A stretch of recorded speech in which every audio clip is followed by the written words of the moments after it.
საქართველოს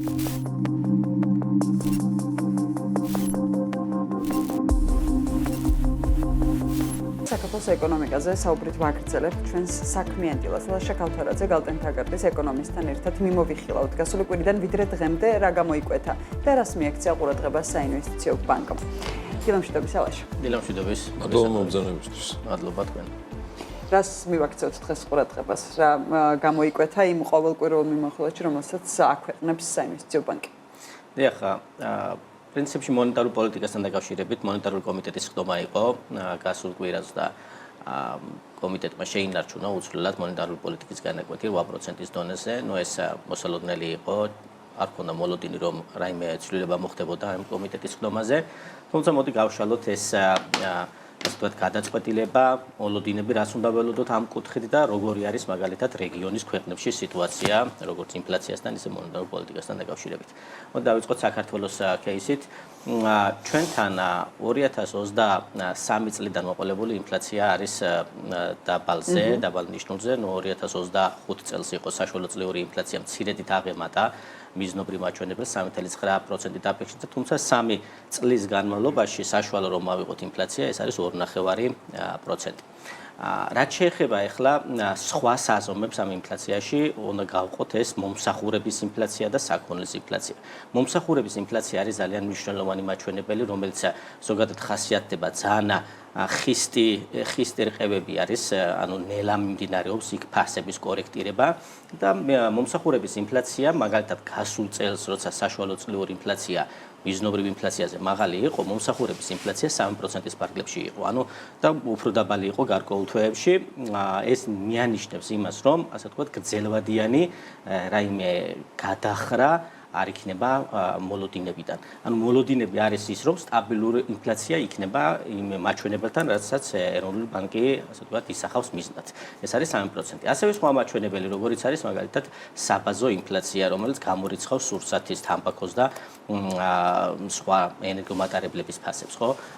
აი ამ კატეგორიების გამორიცხვით, როგორი არის, ესეც გარკვეულწილად მიანიშნებს იმაზე, თუ როგორ უნდა შეიცვალოს მონეტარული პოლიტიკა. და მარტივად რომ ვთქვათ, როგორ შეიძლება შევცვალოთ მონეტარული პოლიტიკა, გავამკაცროთ თუ გავამყაროთ, აქ უნდა შევხედოთ ერთ ინდიკატორს, ეს არის რეალური საპროცენტო განაკვეთი, როგორ მიესადაგება ინფლაციურ მოლოდინს. მაგალითად, თუ მონეტარული პოლიტიკის განაკვეთი არის 8% და ინფლაცია არის თქვათ 4%, რეალური საპროცენტო განაკვეთი არის 4%, ხო, უხეშად 800 გამოკლებული 4. და ინფლაციური მოლოდინი თუ არის 3%, ნიშნავს იმას, რომ რეალური საპროცენტო განაკვეთი აღემატება ინფლაციურ მოლოდინს, აი ამ 3% და ამ შემთხვევაში გამკაცრებაზე საუბარი ზედმეტი არის, პირიქით რუმი არის, საშუალება არის, რომ მონეტარული პოლიტიკის განაკვეთი შეერბილდება. აი ამ კუთხით ახლა გადავხედოთ რეგიონს.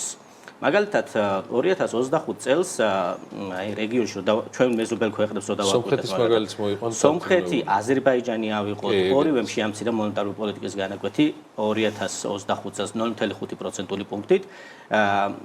ნუ აზერბაიჯანი ცოტა ცალკე кейსი არის. 6.5 აქვთ ახლა მიმდინარე, აზერბაიჯანმა წელს შეამცირა კიდევ თებერვალში 0.25%-ული პუნქტით, მიუხედავად იმისა, რომ ინფლაცია ცოტა მოიმატა.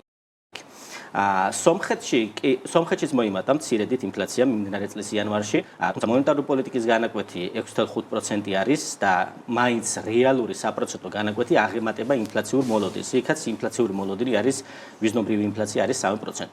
აი მაგალითად კარგი кейსი არის ყაზახეთი, განსახილველად. ყაზახეთში 2025 წლის დასაწყისში მონეტარული პოლიტიკის განაკვეთი იყო 15.25% და ინფლაცია იყო დაახლოებით 9%-ის ფარგლებში და დაიწყო შემდგომ ინფლაცია მატება, წლის ბოლოს ავიდა 12%-ზე და აი აქ რო გავიანგარიშოთ რეალური საპროცენტო განაკვეთი და ინფლაციური მოლოდინი თუ როგორი იყო ყაზახეთში, 5% არის იქ მიზნობრივი ინფლაცია. ამ შემთხვევაში პირიქით საპირისპირო პროცესი იყო და იქ კარნახობდა იმას, რომ რეალური საპროცენტო განაკვეთი ჩამორჩებოდა, ასე ვთქვათ, ინფლაციურ მოლოდინებს და დაიწყეს მონეტარული პოლიტიკის გამკაცრება. და წლის განმავლობაში დაახლოებით 2.75%-ული პუნქტით გაამკაცრეს მონეტარული პოლიტიკა და ეხლა მაგალითად რო შევხედოთ აი კავკასიის რეგიონში ფასებზე ზეწოლა ძირითადად მოდიოდა სურსათის ფასებიდან. ყაზახეთშიც ესეთი სიტუაცია იყო, მაგრამ ყაზახეთში კიდევ განსხვავებული ის იყო, რომ მომსახურების ინფლაცია საკმაოდ მაღალი იყო. ანუ საქონლის ინფლაციას ბევრად აღემატებოდა მომსახურების ინფლაცია და სწორედ ეს იყო ინდიკაცია, რომ მონეტარული პოლიტიკა იქ გაემკაცრებინათ. ამიტომაც ასე ვთქვათ გააკეთეს ეს პოლიტიკა. გარდა ამისა, ასე ვთქვათ, ის სურსათის ფასები, რომელიც გლობალური ბაზრებიდან მომდინარეობს, ხო? ეს გარკვეულწილად მიწოდებას უკავშირდება და შეიძლება მიწოდების ჯაჭვებთანაც იყოს კავშირში, მაგრამ ყაზახეთში იყო პირიქით სიტუაცია, მოთხოვნის ფაქტორებიდან იყო ზეწოლა, ბიუჯეტის დეფიციტი გაიზარდა, იქ სახელმწიფო საწარმოება დაიწყეს, ხარჯების ზრდა, ასევე მაგალითად, როდესაც ნავთობის ფასი გაიზარდა, იქნა შემოსავლები გარკვეულწილად დაფინანსებაში წავიდა და ასევე იყო ტარიფები, მაგალითად კომუნალური ტარიფების მოხსნა დაიწყეს, ასე ვთქვათ, შემსუბუქება და ეს კორექციამ გარკვეულწილად იმოქმედა ფასების საერთო დონეზე. ხო, რაც შეეხება ახლა ჩვენთან როგორ შეიძლება წარიმართოს სიტუაცია, ხო? თუ შევხედავთ ინფლაციურ მოლოდინებს საქართველოში, დაახლოებით ეს 3.5%-ის ფარგლებში მერყეობს ეს საშუალოვადიან პერიოდში, ხო? მონეტარული პოლიტიკის განაკვეთი მიმდინარე გვაქვს 8%. თუ აი ამის დავიანგარიშებთ ჩვენ მაგალითად მიმდინარე ინფლაციიდან თუ რა არის რეალური საპროცენტო განაკვეთი და შევადარებთ აი ამ ინფლაციურ მოლოდინებს, ჩვენთანაც არსებობს მონეტარული პოლიტიკის შერბილების, ასე ვთქვათ, საშუალება. სივრცე არსებობს და ეს სივრცე, ну, ყველაზე კარგ შემთხვევაში შეიძლება იყოს, რასაც ჩვენ პროგნოზირებთ 0.5%-ული პუნქტი. თუ ამას ეხლა ეროვნული ბანკი მაგალითად არ აკეთებს ადრეულად, იმიტომ რომ გარკვეულწილად აქ ფრთხილი ნაბიჯებით მიყვება, უყურებს რომ ის ერჯერადი ფაქტორები, რომლებიც ინფლაციაზე მოქმედებენ, მაგალითად გასულ წელს ინფლაციაში მაღალი კონტრიბუციით გამოირჩეოდა სურსათი და ჯანდაცვის კატეგორიები, რომელიც ხასიათდებოდა როგორც საბაზო ეფექტით, იმიტომ 2024 წელს ფაქტობრივად ინფლაცია ნულის ტოლი იყო, ხო? საქართველოში და გარკვეულწილად აი ამ კატეგორიებში დაბალი იყო ინფლაცია და შესაბამისად საბაზო ეფექტი მოქმედებს, ასევე იყო ერჯერადი ფასების ზრდა, მაგალითად პურის შემთხვევაში იყო ეს და წელს არ არის მოსალოდნელი რომ პურის ფასი შეიცვლება. შესაბამისად აი ამ ფაქტორების მილევის შემდგომ ინფლაცია დაიწყებს შენელებას, აი ამას როდესაც შეხედავს ეროვნული ბანკი, რომ ინფლაცია ნამდვილად მოდის და უკვე მყარად იქნება, ამის შემდგომ მიიღებს გადაწყვეტილებას, იმიტომ რომ რეალური საპროცენტო განაკვეთი მიუხედავად იმისა, რომ ნელაც შერბილდეს ინფლაცია მომდენო თვეებში, მაინც არის ამის საშუალება, რომ მონეტარული პოლიტიკის განაკვეთი იქნა შერბილებული და ჩვენი პროგნოზი არის, რომ აი ბევრჯერ ვიმეორებ, რომ საშუალოწლიური ინფლაცია მიმდინარე წლის განმავლობაში იქნება დაახლოებით 3% და ეს თამამად იძლევა საშუალებას, რომ მონეტარული პოლიტიკის განაკვეთი იყოს შემცირებული დაახლოებით 0.5%-ული პუნქტით. რამდენად საყურადღებო არის და პროგნოზშიც მათ შორის გათვალისწინებული ფასების კორექცია სურსათზე, რომელსაც აი პირობითად გაზაფხულიდან ველოდებით და მათ შორის გაზაფხულის მოსვლასთან ერთად ის ელექტროენერგიის ფასის კორექტირებაც, რაც ყოველწლიურად არის, ხო? შესაბამისად, TBC კაპიტალის კვლევაც, მათ შორის გალტენთაგარტის კვლევაშიც აღნიშნული არის ის საპროგნოზო მაჩვენებლები, რასაც შემდეგო გაზაფხულთან ველოდებით. აბსოლუტურად სწორია და დათქმა, რაც მინდა დავამატო, ზუსტად მაგ კითხვის დასმა მინდა და ელექტროენერგიის თემაზე ადრე თუ გვიან და სავარაუდოდ ეს იქნება მარტის თვეში, ლაშა ჩვენი გათვლებით, CEMEX მოუწევს სჯელობა. ხომ არ იქნება ეს ტრიგერი იმისთვის, რომ ეროვნულმა ბანკმა სითამამე, თუნდაც აი ამ სივრცის შესავსებად იგულისხმება, რომ რეფინანსირების განაკვეთი დაიწიოს, რითაც მოხდება ეკონომიკის ზრდის პრაქტიკული სტიმულირება, ამას შეაფერხოს ეს გადაწყვეტილება.